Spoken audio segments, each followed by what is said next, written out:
तो स्टूडेंट्स, आपकी बुक में से ही ये पेज नंबर 12 है जो मैं एक्सप्लेन कर रही हूँ। यहाँ पे है properties of equality and inequality. पहले प्रॉपर्टीज़ ऑफ इनइक्वालिटी दी हुई है यहाँ पे। ये इक्वालिटी और इनइक्वालिटी में क्या फ़र्क होता है आपको पता है। इक्वालिटी इस साइन को कहते हैं, ठीक है, और इनइक्वालिटी इसको या इसको बोलते हैं। ये होता है लेस देन का साइन, ये होता है ग्रेटर देन का। तो ये जो लेस और ग्रेटर के साइन होते हैं ये इनइक्वालिटीज़ होते हैं, और ये जो है वो इक्वल टू का साइन है, ठीक है। तो सबसे पहले इन्होंने लिखा है कि अगर ऐसा लिखा हो कि ए लेस देन बी, ए जो है और बी जो है दोनों दो नंबर्स हैं, और ए लेस देन बी है यानी ए बी से छोटा है। इसका क्या मतलब है, A is equal to B, A और बी दोनों बराबर है, इक्वल है, सेम है।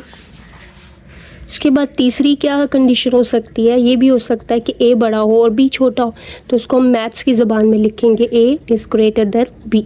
तो अगर दो नंबर्स हों तो दोनों में से कोई एक बड़ा होगा या दोनों इक्वल होंगे, ऐसा ही होगा ना। तो या तो ए छोटा होगा या फिर बी छोटा होगा या दोनों इक्वल। ये तीन पॉसिबिलिटीज़ है।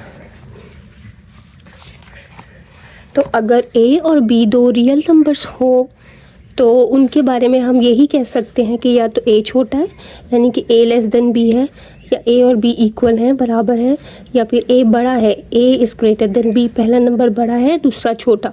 तो ये जो तीन पॉसिबिलिटीज़ हम शो कर रहे हैं इसको एक प्रॉपर्टी का नाम दिया गया है जिसको कहते हैं ट्राइकोटमी प्रॉपर्टी।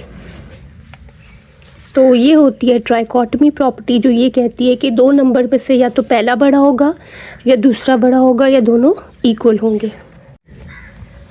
तो पहले अब हम डिस्कस करते हैं properties of equality of real numbers, ठीक है।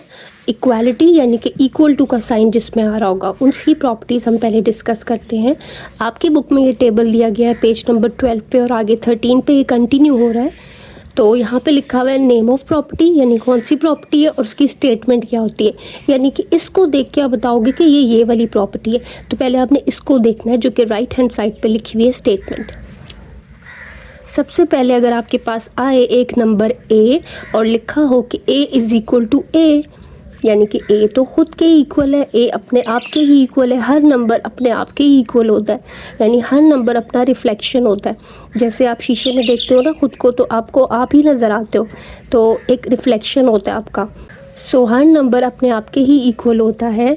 So this is called reflexive property.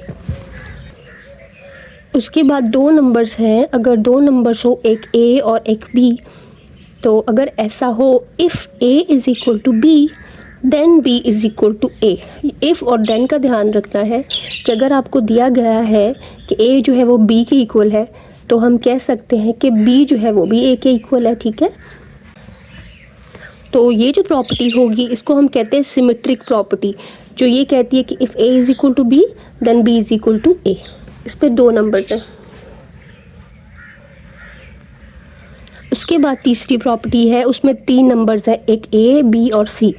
हम कह रहे हैं कि if A is equal to B and B is equal to C, A B के इक्वल है और बी जो है वो किसी और तीसरे नंबर के इक्वल सी के इक्वल है, तो फिर ए और सी भी आपस में इक्वल होंगे। यानी पहला नंबर दूसरे नंबर के इक्वल है और दूसरा नंबर तीसरे नंबर के इक्वल है, तो पहला और तीसरा भी इक्वल होगा, ठीक है। सो ये जो प्रॉपर्टी होती है this is called transitive property. इनके आपने नाम याद कर लेने हैं तो बहुत इजी हो जाएगा फिर करना। अच्छा, उसके बाद है कि if A is equal to B, अगर ए और बी दो नंबर्स हैं दोनों इक्वल हैं, then A plus C is equal to B plus C. अब यहाँ पे तो A is equal to B था, यहाँ पे सी दोनों तरफ ऐड हो गया। देखो ए में भी ऐड हो गया, बी में भी। जब हम कोई चीज़ ऐड करते हैं ना, कोई कांस्टेंट, तो उसको कहते हैं एडिटिव प्रॉपर्टी। तो ये हो जाएगी एडिटिव प्रॉपर्टी। स्टूडेंट्स, अब मैं आ गई हूँ पेज नंबर 13 पे। आपकी बुक का पेज नंबर 13 है और उस पर बाकी प्रॉपर्टीज़ हैं।